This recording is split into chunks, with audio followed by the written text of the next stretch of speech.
Aku berjalan santai menyusuri lorong, sedang memikirkan urusanku sendiri. Saat ku rasakan hembusan angin sejuk bertiup melalui lorong, aku menoleh untuk melihat, dan oh, itu Natasha. Aku tak berniat menatap matanya, tapi kulakukan itu. Oh tidak, apa dia akan memukulku? Panik, segera aku menatap ke arah kakiku. Jantungku berdebar-debar ketakutan. Dan di dalam benakku, terus kuulangi, tolong jangan sakiti aku, tolong jangan sakiti aku. Tapi yang melegakan, dia berjalan melewatiku. Hai, aku Markus. Dan kalian pasti bertanya-tanya kenapa aku sangat takut dengan cewek itu, ya kan? Nah, ada alasan kenapa nama panggilannya diam tapi mematikan. Dia itu cewek tertinggi di sekolah, seram, dan tak pernah berucap sepatah kata pun. Sekolah penuh dengan rumor tentangnya, seperti bagaimana anak terakhir yang berulah dengannya berakhir di IGD. Tak seorang pun, dan maksudku, tak ada seorang pun yang boleh menatap matanya. Tidak kecuali mereka ingin berakhir tak sadarkan diri. Aku pastinya dapat keberuntungan bisa lolos. Syukurlah tak semua cewek di sekolahku semenyeramkan Natasha. Tidak, sebaliknya ada cewek yang sangat imut bernama Naomi. Dia cantik, manis, dan lembut. Hanya saja, dia juga sangat populer dan pacaran dengan Nicholas, kapten tim basket. Jadi, kusimpan sendiri saja perasaanku dan melanjutkan hidupku.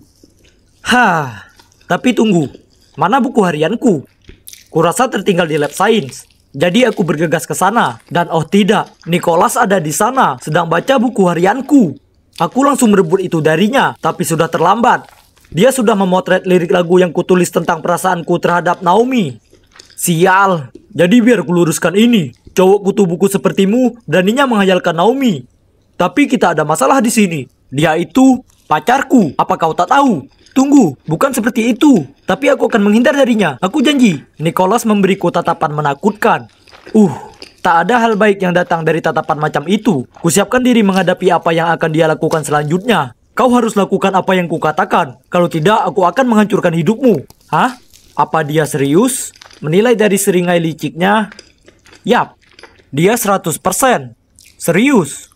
Aku mau kau mengajak Natasha jalan. Pastikan kau lakukan itu di depan seluruh kelas. Apa? Natasha? Cewek menakutkan itu? Bagaimana aku bisa? Jika kau menolak, seluruh sekolah akan tahu soal ini. Kemudian dia melambaikan ponselnya di depanku. Nicholas yang keji. Tapi aku tak bisa ambil resiko laguku disebar ke semua orang. Jadi sepertinya aku tak punya pilihan lain. Jadi hari berikutnya aku berjalan mendekati bangku Natasha dan bertanya padanya. Natasha, maukah kau jadi pacarku? Seluruh kelas terdiam. Lalu mereka tertawa terbahak-bahak. Dia melotot padaku. Ini tak baik. Aku meringis bersiap menghadapi pukulan maut. Tapi sebaliknya, dia menuntunku keluar ke sudut lorong. Kemudian dia memberiku senyum tipis diikuti dengan anggukan. Ya Tuhan, apa dia barusan setuju jadi pacarku? Ini gila, tapi ini sungguh di luar pikiranku.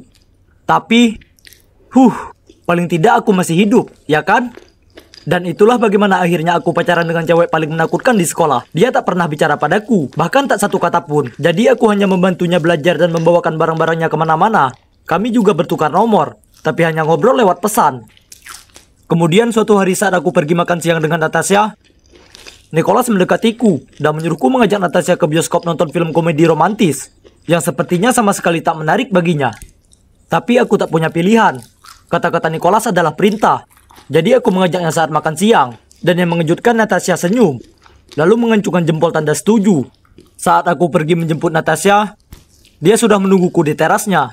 Dia berjalan mendekat dengan sebuah buku catatan. Penasaran, kutanya kenapa dia membawanya. Dan dia menulis, aku tak bisa mengirim pesan padamu selama nonton film. Jadi ini bisa dipakai. Yap, Natasha memang selalu berbeda dari orang lain. Jadi aku tak bertanya lagi. Selama film, kuperhatikan Natasha menangis. Jadi saat filmnya selesai dan kami mampir makan siang, ku menggodanya. Kulihat kau menangis selama film. Dia membanting buku catatannya di meja setelah dia menulis. Aku tak menangis. Aku hanya tertawa, lalu mengantarnya pulang. Mungkin dia tak semenakutkan gosip yang beredar. Jujur, dia juga cukup cantik. Semakin lama aku habiskan waktu dengan Natasha, makin aku mulai bersikap hangat padanya. Ada sesuatu yang kusuka darinya. Meski kami hanya komunikasi lewat memo tempel. Aku putus asa ingin mendengar suaranya, jadi aku siapkan rencana. Saat kami di perpustakaan di suatu kencan belajar, ku ambil sebuah buku tua dan meniupkan debu ke wajahnya. Dia hampir saja bersin. Tapi sebelum dia melakukannya, diletakkannya tangan di atas mulutnya dan berlari menuju toilet perempuan. Kemudian dia kembali dengan mengenakan masker. Setelahnya, aku berusaha untuk membuatnya tertawa. Segera aku ambil 2 pensil di meja dan meletakkannya di hidung. dan mulai membuat wajah jelek. Tapi Natasha hanya melotot padaku dan memberiku catatan. Jika kau terus melakukan hal konyol begini, akan ada balasannya. Tak mungkin aku menyerah. Jadi hari berikutnya, saat kulihat dia dekat lokernya, aku bergegas mendekatinya dan mulai meniru suara The Minions. Kukira itu akan sungguh berhasil kali ini, tapi tidak. Sebaliknya dia memukulku di lengan. Aduh, yap. Aku sekarang belajar bahwa rumor tentang kekuatannya yang tak manusiawi tidak berlebihan. Jadi, aku menyerah saja dan hubungan kami pun berlanjut. 1 minggu kemudian saat aku di rumah Natasha untuk belajar, aku turun ke dapur untuk mengambil minum. Tepat saat ibunya kembali dari toko kelontong. Saat aku membantunya mengeluarkan belanjaan, kami mulai ngobrol. Ibunya cerita padaku tentang kecintaan Natasha mengoleksi kerajinan kaca, benda-benda yang memenuhi rumah itu.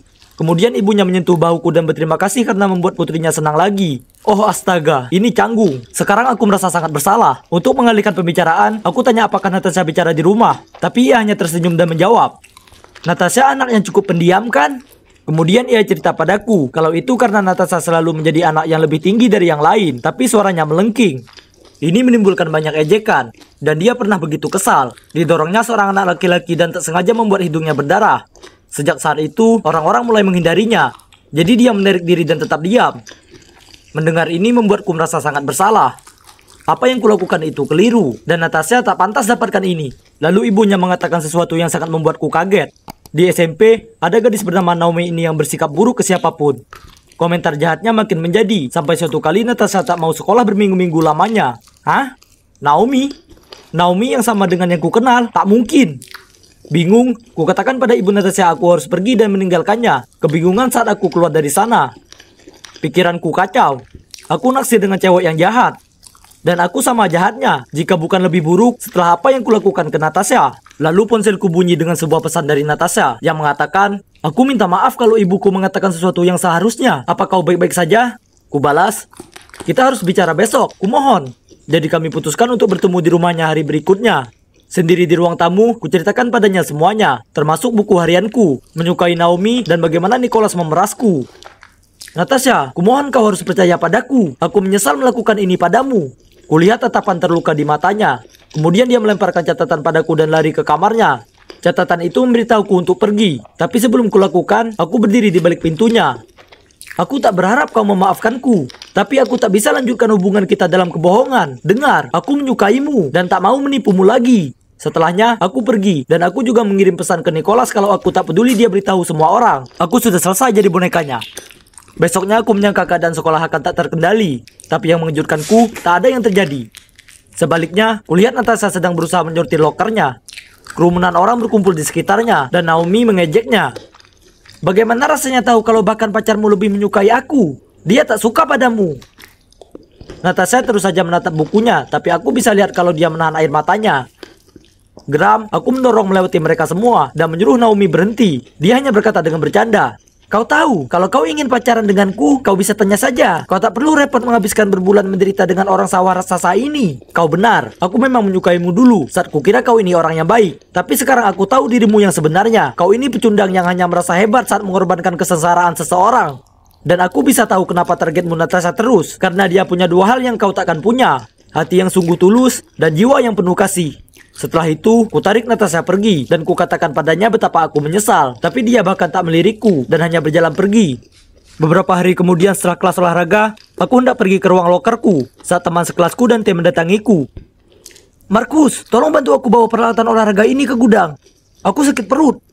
Dia memegangi perutnya lalu segera berlari pergi. Tanpa banyak pikir, ku kemasi peralatan dan membawanya ke gudang.